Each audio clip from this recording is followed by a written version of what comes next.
What's up, guys? Taylor Groen here. This is day 9 of the training diet log.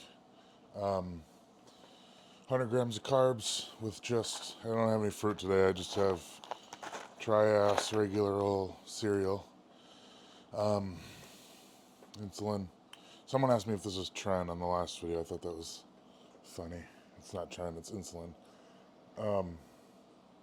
So, two topics for today. One, I'm just going to go over how I'm going to adjust my training session based on yesterday's acquired back pain. I don't want to call it an injury because it's not. I'm doing a lot better. It's probably a little bit more painful today, but it's way less tender and way less tingly, which is the more worrisome type of pain to have. Now it's just kind of like recovery, muscle soreness. Things are a bit tight, which works out really perfectly because I'm going to do my dynamic day, which if you watched last week was a lot of the unilateral carrying, a lot of single leg squats. Start with my step up complex. Plan is if I, get all this, if everything goes to plan, I'm going to do my step up complex.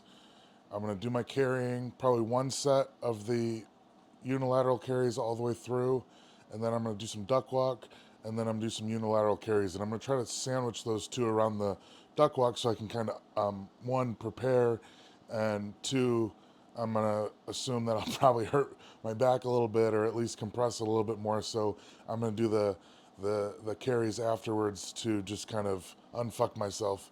And either way, if I'm not fucking myself up more with the duck walk, it's still, I still am like that. That's still a very wide, externally rotated movement pattern, and I still need to come back and address it because that'll kind of, my recovery will suffer if I end on a note where I'm almost encouraging that breaking point or whatever we want to call that.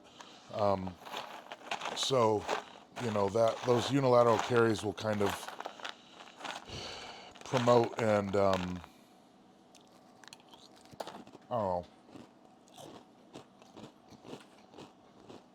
it'll force me to breathe a lot better and integrate some of the stuff that Dave was working on me with into the carries, so my breathing's even better during the carries.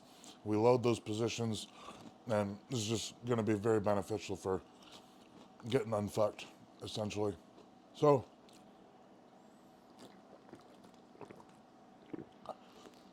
I was doing very deep range of motion,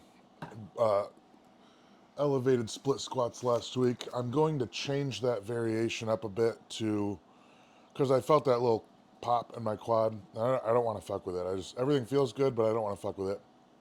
And most of the time, those things happen in the really deep stretch position on the quads for some reason. So I'm going to limit the range of motion,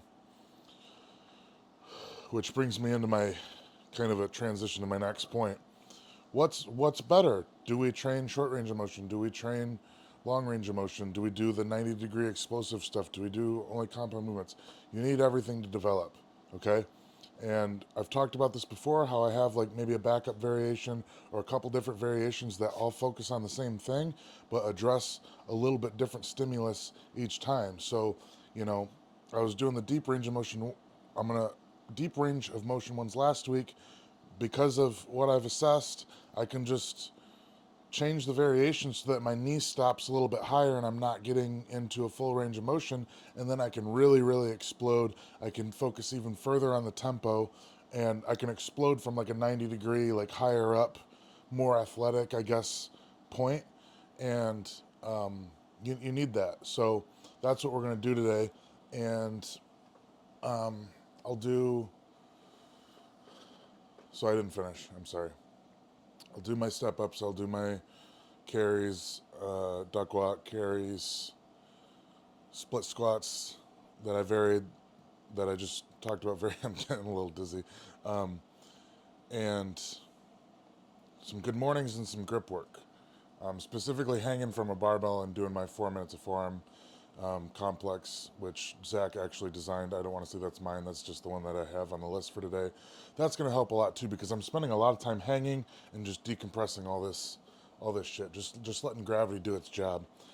So let me get a couple carbs in me.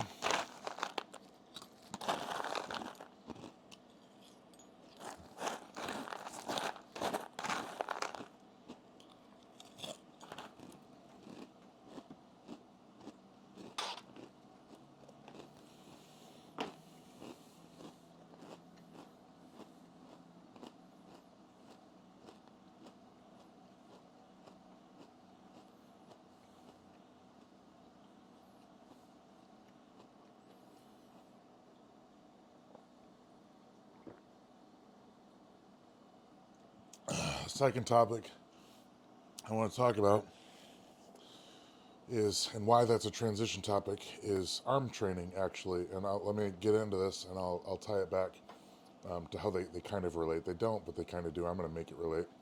So I saw a pretty well-known coach online make a post about what's better, our high frequency training, hitting arms 3 or 4 times a week, or hitting them 1 time a week. And he very confidently answered with, you should probably do high frequency. And to me, that just was like, it was a little disappointing because, I don't know, to me that just says like, well, maybe you misunderstand programming altogether. And maybe he doesn't, I don't know, it doesn't really matter. But the point is that you need both. Just like full range of motion and partial range of motion training, you need both, but they don't need to be trained the exact same way. And with frequency specifically, frequency should be used like load and like increasing amount of sets and increasing amount of volume. We've talked about this a couple times before, where it's like the correct answer is to start with the lowest amount of frequency that causes progress. The lowest amount of volume per session, the lowest amount of frequency, which is usually going to be 1 to 2, because you can do one for a couple weeks and then you realize that I might need to increase. That's where I'm going to increase is through frequency. So the main point of that is, you know, when you see dogmatic answers to programming like that, it's almost never the case, because a lot of the times these things build off of one another and they need each other for each one of them to fully develop. And that that's one of the main things that I want to drive home in this series is just how to properly program and put your mind at ease for being able to change the direction in your sessions on the fly, how to change the direction, what intent to train with when you vary your variations. So yeah, it just, and the smallest effective dose concept when it comes to training. Like, you know, I'm going to repeat myself, but the least amount of volume and frequency to progress, and then add from there, and milk everything that you can out of that low frequency before you get into the high frequency. So I think that's all I have for today. I'm going to go hit my session and film that. And I probably won't be doing, after I did my homework from Dave last night, the breathing exercises.